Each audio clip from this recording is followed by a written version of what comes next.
ఎమ్మెల్యేగా ఎలక్ట్ అయ్యి మాకు ఓన్గా మా అరుణ మెమోరియల్ ట్రస్ట్లో మా సొంత డబ్బుతో అన్ని కోట్లు ఖర్చు పెట్టి మేము సర్వీస్ చేస్తుంటే ఈరోజు జస్ట్ 20,000 కోసం ఆ కంప్లైనెంట్ సత్యవర్ధన్ అనే అతన్ని మేము ఎక్స్టార్షన్ చేసాము అని పెట్టారు. అది ఎంతవరకు నమ్మశక్యం అనేది నాకు అర్థం కావట్లేదు. జస్ట్ 20,000 కోసం అలా కేసు చాలా ఇదిగా ఫ్యాబ్రికేట్ చేస్తూ ఉన్నారు.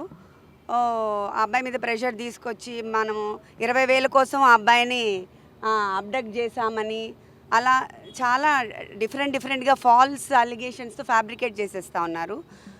అండ్ మనము ఇక్కడ పోలీస్ థ్రెట్ ఉంది, ఫిజికల్ థ్రెట్ ఉంది, అవన్నీ మనం చెప్పాము. ఇక్కడ వంశీ గారికి ఆ టెయిల్ బోన్ ఫ్రాక్చర్ ఉంది, అందరికీ తెలుసు. కొన్ని బ్రీదింగ్ ఇష్యూస్ అవన్నీ ఉన్నాయి. అయినా ఆయన్ని పనిష్మెంట్ సెల్ లాగా 22 hours ఒక రూమ్లో పెట్టేసి ఎవరు రాకుండా ఎవరితో కాంటాక్ట్ లేకుండా అలా చేస్తున్నారు. ఇప్పుడు ఆయనకి బ్రీదింగ్ ఇష్యూ ఉంది, టెయిల్ బోన్ ఫ్రాక్చర్ అయింది, కింద పడుకోలేరు. బట్ కావాలనే వాళ్ళు ఇట్లా పనిష్మెంట్ సెల్లో పెట్టి చాలా ఫిజికల్గా they are making him suffer అనమాట. సో ఇది ఎంతవరకు కరెక్టో అది మనకి పబ్లిక్ అందరికీ తెలియాలి అని నేను చెప్తున్నాను. ఇది ఫుడ్ అంతా నేను ప్రయారిటైజ్ చేయట్లేదు. మన హెల్త్ ఒకటే మేము చాలా ఇంపార్టెంట్గా చూసుకుంటున్నాము. ఫిజికల్ హెల్త్ కాకుండా వాళ్ళు మెంటల్గా కూడా ఆయన్ని అలోన్గా పెట్టి కొంచెం మెంటల్గా లో చేసి డిప్రెషన్ గురి చేయాలని ట్రై చేస్తున్నారు. సో మాకు ఆ ఫిజికల్ టార్చరు అండ్ ఆల్సో ఈ ఫాల్స్ అలిగేషన్స్తో ఎక్స్టార్షన్ పెట్టాలని అవన్నీ ట్రై చేస్తున్నారు ప్రజెంట్ కేసులో. సో అవన్నీ కూడా చాలా ఫ్యాబ్రికేట్ చేసి ఫాల్స్ కేసెస్ పెడుతున్నారు. ఆ ఫాల్స్ కేసు మీద ఈయన టార్చర్ చేయడం అది ఎంతవరకు జస్టిఫైయబుల్ అని నేను అడుగుతున్నాను ఈ ప్రజాముఖంగా. అంతే.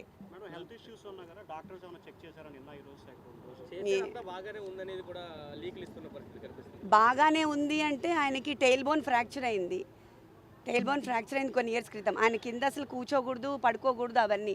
కానీ ఇప్పుడు కింద పడుకుంటున్నారు కదా 2 రోజుల నుంచి మరి. సో అందుకని ఆ పెయిన్ అగ్రవేట్ అయిపోయింది. అండ్ ఆయన్ని ఒకటే రూమ్లో పనిష్మెంట్ సెల్ లాగా అంటే మనం ఇంకా ఏమీ అసలు మన మీద అలిగేషన్ ఇంకా ప్రూవే అవ్వలేదు.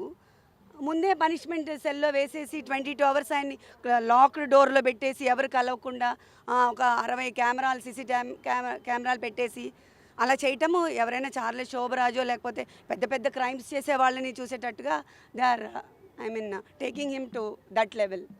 సో అది ఇంత ఫాల్స్ కేసెస్లో అంత చేయడం అవసరం? ఇంకా ప్రూవ్ కూడా అవ్వలేదు కదా. మనం రిమాండ్ మీద కదా తీసుకొచ్చారు, ఇంకా అలిగేషన్స్ ప్రూవ్ కాలేదు కదా. మరి ఎందుకు అంత పనిష్ చేస్తున్నారు ఫిజికల్గా? అంటే ఇప్పుడే మేము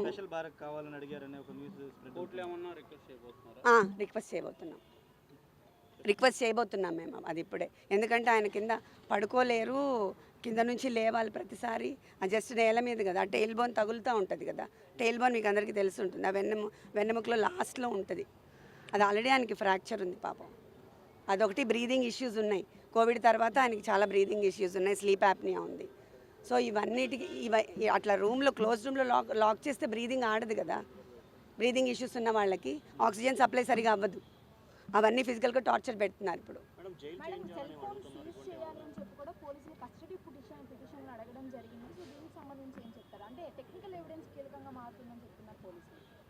నాకు దీని గురించి ఐడియా లేదండి.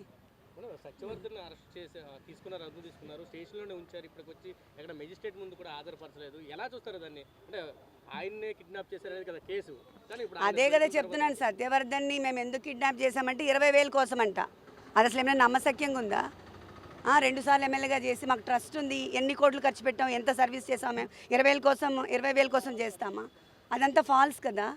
దాన్నే ఫ్యాబ్రికేట్ చేసి ఇప్పుడు ఎక్స్టార్షన్ కింద చేస్తున్నారు. ఎందుకు సత్యవర్ధన్ని మెజిస్ట్రేట్ ముందు ఆధారపరచట్లేదు 2 రోజులు బట్టి పోలీసులు? అదే ఎందుకు చేయలేదని అనుకోవడానికి ఏముంది, అది వెరీ మచ్ ఎవిడెంట్ కదండి. ఎక్స్టార్షన్ కేసు ఫైల్ చేయడానికి వాళ్ళు అన్ని విధాలా ట్రై చేస్తున్నారు. సత్యవర్ధన్ ఒప్పుకోవట్లేదు అని తెలుస్తుంది కదా మరి. లేకపోతే వాళ్ళు సబ్మిట్ చేస్తారు కదా మెజిస్ట్రేట్ దగ్గర. దాంట్లో ఇంకా అనుకోవడానికి ఏం లేదు కదా. This is very straight. అవును, అది కూడా మేము సబ్మిట్ చేస్తున్నాం ఇప్పుడు మా పిటిషన్. అవును. అవును, ఇంత ఫిజికల్గా అసలు ఏమీ లేకుండా, కేర్సే లేకుండా అలా సఫర్ చేస్తున్న ఫిజికల్ థ్రెట్ ఉంది కదా మరి. తెలియకుండా ఆయన్ని పెయిన్ఫుల్గా చేసి అందరి నుంచి వేరు చేసి 22 అవర్స్ అదేంటి ఐసోలేట్ చేసి ఒకటే రూమ్లో పడేయడం అనేది ఎట్లయినా ఎలా ఉంటాం మనం అంతసేపు? ఆయన అంత పబ్లిక్లో ఉండే మనిషి. 60 కెమెరాలు పెట్టారు మేడం, 60 సీసీ కెమెరాలు పెట్టారు. చాలా సీసీ కెమెరాలు పెట్టారని విన్నాను నేను. I don't know, I'm sorry. అదే చెప్పారు, మెంటల్గా బాగానే ఉన్నారు, ఆయన స్ట్రాంగ్ ఉన్నారు. ఆ టెయిల్ బోన్ పెయిన్ నేను కింద పడుకోలేకపోతున్నాను. అండ్ ఆల్సో ఐసోలేట్ చేసిన 22 అవర్స్ లాక్ చేసేసి నాకు బ్రీదింగ్ ప్రాబ్లంగా ఉందని చెప్తున్నారు. మేడం ఇందాక జిఆర్టీ హోటల్ దగ్గరకు వచ్చారు, హోంమంత్రిని కానీ డీజీని కలవడానికి. నో నో నో నో, నాకు ఐ మీన్ ఆ వివాంటాలో అండ్ నోవటెల్లో కంప్లీట్గా నిన్న ఆక్యుపైడ్ అంట. సో దట్స్ వై అదొకటి ఖాళీ ఉంటే నేను వెళ్ళాను, కానీ అసలు వాళ్ళు వస్తారని కూడా నాకు తెలీదు. I'm not aware of all this. Jail అధికారులు చెప్తూ అన్ని ఫెసిలిటీస్ బాగానే ఉన్నాయి, ఎక్కడ ఇబ్బందులు ఏం లేవు, డాక్టర్లు కూడా అబ్జర్వేషన్లో ఉన్నారు. వాళ్ళు చెప్పింది నమ్ముతారా, వంశీ గారు చెప్పింది నమ్ముతారా మీరు? మేడం అలానే చెప్తారు. చాలా కేసులు రెడీ చేస్తున్నారు. అవును, చేస్తారు కదా. చెప్పాను కదా ఇప్పుడు. అప్పుడు ఇది ఎక్స్టార్షనే పెద్ద ఫేక్. ఇంకా ఇంతవరకు ప్రూవ్ చేయలేదు. కేసులు పెట్టడానికి ట్రై చేస్తున్నారు, ఇంకా ఏం ప్రూవ్ కాలేదు. కానీ ఇంత ఫిజికల్ టార్చర్ గురి చేస్తున్నారు, ఫిజికల్ అండ్ మెంటల్. జగన్ గారు మీకు ఏమైనా ఫోన్ చేశారా? పార్టీ సపోర్ట్ మీకు ఎంతవరకు ఉంది? పార్టీ సపోర్ట్ చాలా ఉంది నాకు.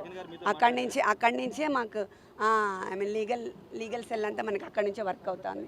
బాగా హెల్ప్ చేస్తున్నారు. Thank you very much. Jagan గారు మాట్లాడారా? మీతో మాట్లాడారు, ధైర్యంగా ఉండమని చెప్పారా? చెప్పారు నాకు. నెక్స్ట్ వీక్ ఆయనతో మీటింగ్ కూడా ఉంది. కలుస్తున్నారా? చెప్పారు. Thank you. Thank you madam. Produce చేయడం జరిగింది. కోర్టు వాళ్ళు కూడా రిమాండ్ విధించడం జరిగింది. ఈరోజు అతను ఏ వాదైతే వాదించుకున్నారనుకుంటున్నారో ఆయన వాదించుకుంటున్నారు. అదంతా అనవసరం. ఈరోజు మాట్లాడితే బయటకు వచ్చి ఒక ఎస్సీ దళితుడు ఇలా భయపెట్టారు, అలా భయపెట్టారని మాట్లాడుతున్నారు. ఈరోజు భయపెట్టింది వాళ్ళు, బెదిరించింది వాళ్ళు, అతనికి ఆశ చూపిస్తున్నది వాళ్ళు, ఎట్టి పరిస్థితుల్లోని బయటకు వచ్చి ఇలా చెప్పకపోతే చంపేస్తామని చెప్తుంది వాళ్ళు.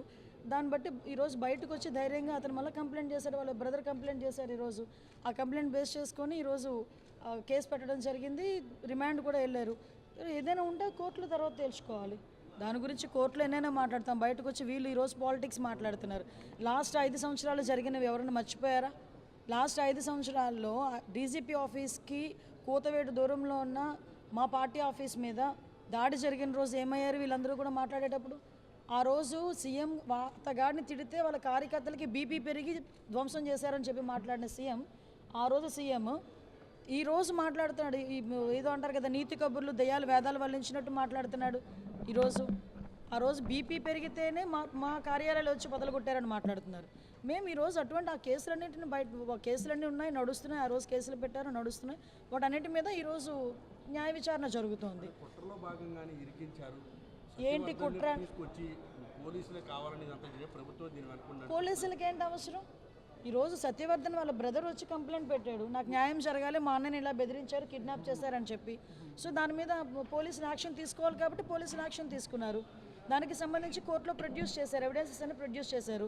దాని మీద రిమాండ్ విధించింది కోర్టు. ఫర్దర్గా ఏమైనా మాట్లాడుకోనుకుంటే కోర్టులో మాట్లాడుకోవచ్చు.